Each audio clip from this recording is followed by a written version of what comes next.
Bismillahirrahmanirrahim. Assalamualaikum warahmatullahi wabarakatuh. Pada video kali ini saya akan membahas mengenai bukti transaksi perusahaan dagang. Untuk bukti transaksi yang pertama, faktur. Nah, faktur ini merupakan sebuah bukti transaksi tentang perhitungan pembelian barang yang dilakukan secara kredit. Di sini saya sudah sertakan contoh transaksi untuk faktur. Misal ya, di sini kita memiliki perusahaan yang bernama UD Pratama Putra. Nah, pada tanggal 5, UD Pratama Putra membeli barang dagangan secara kredit dengan nomor faktur 05 dari UD Surya Raya dengan syarat 2/10 N/30. Nah, di sini saya sudah sertakan rincian barang yang dibeli. Nah, sekarang bagaimana cara mencatat transaksi ini ke dalam bukti transaksi faktur? Nah, untuk pengisian bukti transaksinya seperti ini.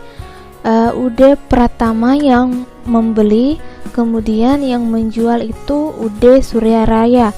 Untuk faktur itu yang mengeluarkan adalah si penjual.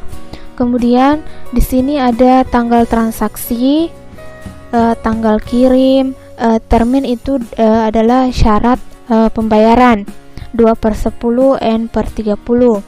Kemudian rincian barang yang dibeli kita masukkan ke dalam kolom ini, mulai dari kuantitinya, item number, description, price, total harga, PPN, dan jumlah. Kemudian di sini terdapat diterima oleh, kemudian bagian penjualan, barang ini diterima oleh siapa, kemudian bagian penjualannya siapa. Lanjut, bukti transaksi yang kedua, faktur yang disertai dengan kopi. Nah, faktur kopi ini merupakan sebuah bukti transaksi tentang perhitungan penjualan barang yang dilakukan secara kredit. Contohnya, pada tanggal 2 Desember 2019, UD Pratama Putra menjual barang dagangan secara kredit dengan nomor faktur F01 kepada toko Sehati dengan syarat pembayaran 2/10 N/30. Untuk rincian barangnya seperti ini. Kemudian untuk pencatatannya ke dalam bukti transaksi seperti ini. Pencatatannya ke dalam bukti faktur kopi. Nah, maksudnya faktur kopi itu adalah faktur yang ditandai dengan tanda kopi di sini. Artinya si pemilik UD Pratama yang mengeluarkan faktur penjualan tersebut. Nah, UD Pratama ini menjual barang kepada toko Sehati tertanggal 2 Desember 2019 dengan nomor faktur F01 dan tanggal kirim sesuai dengan tanggal transaksinya, termin atau syarat pembayaran 2/10 N/30. Nah, kembali lagi rinciannya seperti ini. Rincian barang yang dijual, kemudian total barang yang dijual, dan disertai dengan disetujui oleh salesman, dibukukan oleh siapa. Oke.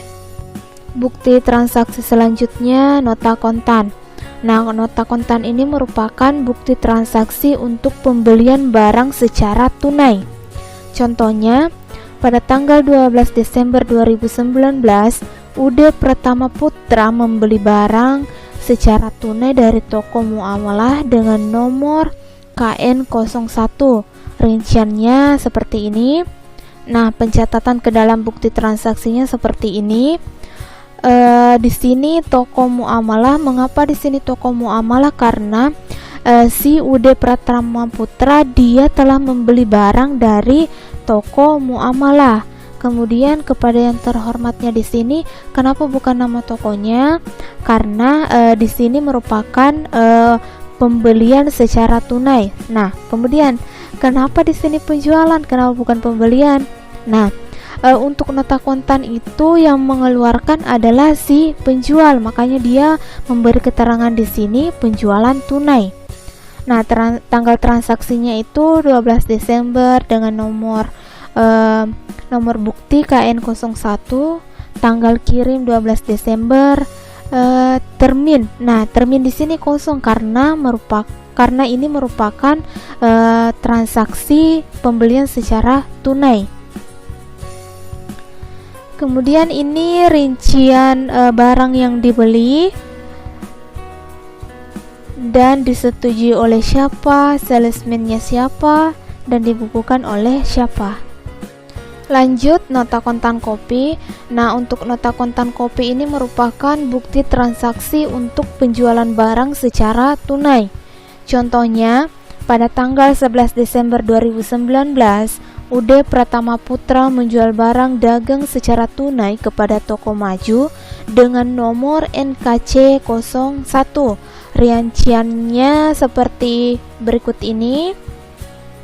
Nah, pencatatannya ke dalam bukti transaksi, di sini kopnya atau nama perusahaan yang kita tulis adalah si penjual barang. Kemudian tanggal transaksi, tanggal kirim, nomor bukti, rincian barang yang dijual, disetujui oleh siapa, salesman, dibukukan oleh siapa. Bukti transaksi selanjutnya, nota debit. Bukti transaksi ini merupakan pengembalian barang dari pembeli. Transaksi dibuat oleh pembeli atas retur pembelian karena barang yang diterima mengalami kerusakan atau tidak sesuai dengan pesanan. Contohnya, pada tanggal 6 Desember 2019, UD Pratama Putra mengembalikan barang dagang yang telah dibeli dari UD Cahaya dengan nomor ND01. Rinciannya saya sudah sertakan di sini. Kemudian pencatatannya ke dalam bukti transaksi, yang membeli di sini kan UD Pratama. Kemudian UD Pratama itu mengembalikan barang, makanya UD Cahaya mengirimkan nota debit yang menyatakan bahwa dia telah mendebit rekening UD Pratama dengan rincian sesuai dengan barang yang dikembalikan. Mengetahui siapa, bagian penjual siapa, dan bagian pembukuan siapa. Lanjut, nota kredit. Nota kredit ini merupakan bukti transaksi penerimaan kembali barang yang telah dijual secara kredit atau biasa disebut dengan retur penjualan. Ini muncul dikarenakan barang diterima oleh pembeli tidak sesuai pesanan atau rusak. Contohnya, pada tanggal 10 Desember 2019, toko maju mengembalikan sebagian barang dagang dikarenakan rusak dengan nomor NKK 01 yang disertai dengan rincian barang yang dikembalikan.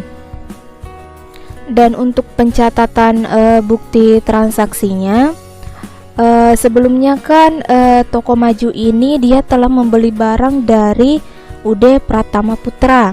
Nah, pada tanggal 10 Desember itu toko maju mengembalikan barang dikarenakan rusak. Makanya UD Pratama Putra membuatkan nota kredit yang menyatakan bahwa rekening toko maju itu telah dikredit oleh UD Pratama Putra. Jumlah yang dikredit itu sesuai dengan jumlah barang yang dikembalikan. Dan sama dengan yang tadi, disetujui oleh siapa, salesman-nya siapa, dan dibukukan oleh siapa. Selanjutnya, voucher kas kecil. Voucher kas kecil ini merupakan lembaran formulir yang digunakan dalam pengelolaan dana kas kecil yang fungsinya untuk mencatat transaksi yang tidak mempunyai bukti transaksi seperti kwitansi, faktur, atau nota.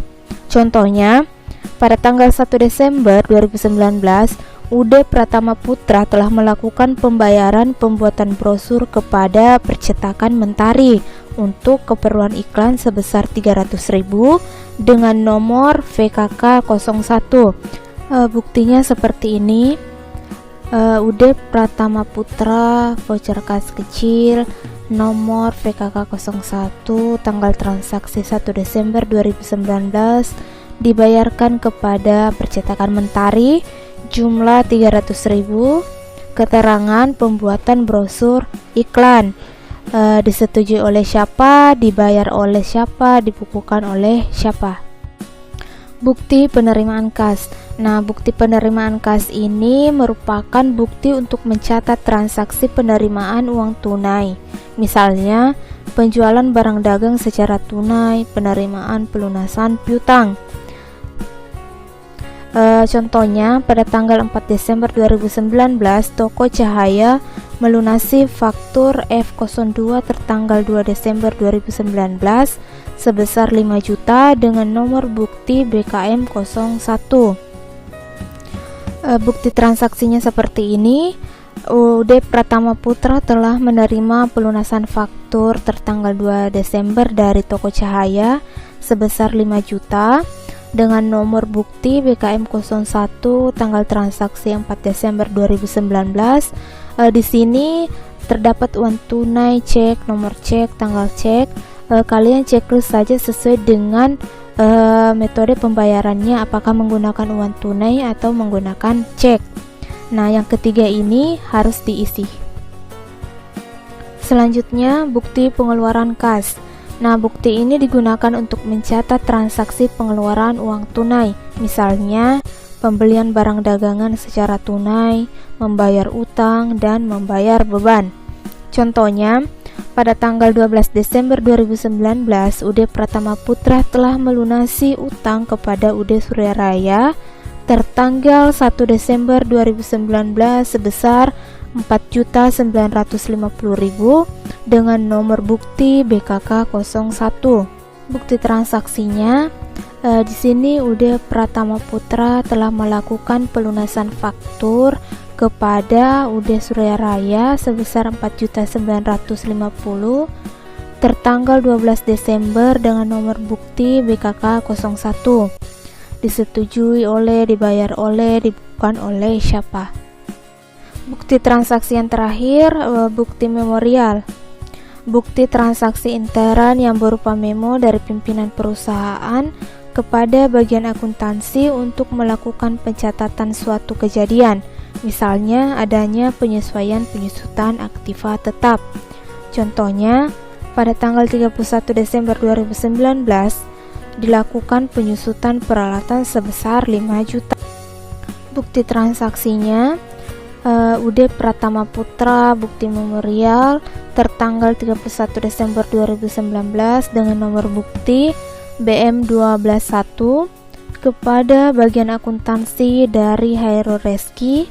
Isi memo data penyusutan aktiva tetap bulan Desember 2019, peralatan sebesar 5 juta. Dan yang terakhir, dibukukan oleh siapa. Demikian sedikit penjelasan mengenai bukti transaksi perusahaan dagang. Semoga apa yang saya sampaikan dapat dengan mudah dipahami dan bermanfaat. Sampai jumpa di video selanjutnya. Terima kasih. Assalamualaikum warahmatullahi wabarakatuh.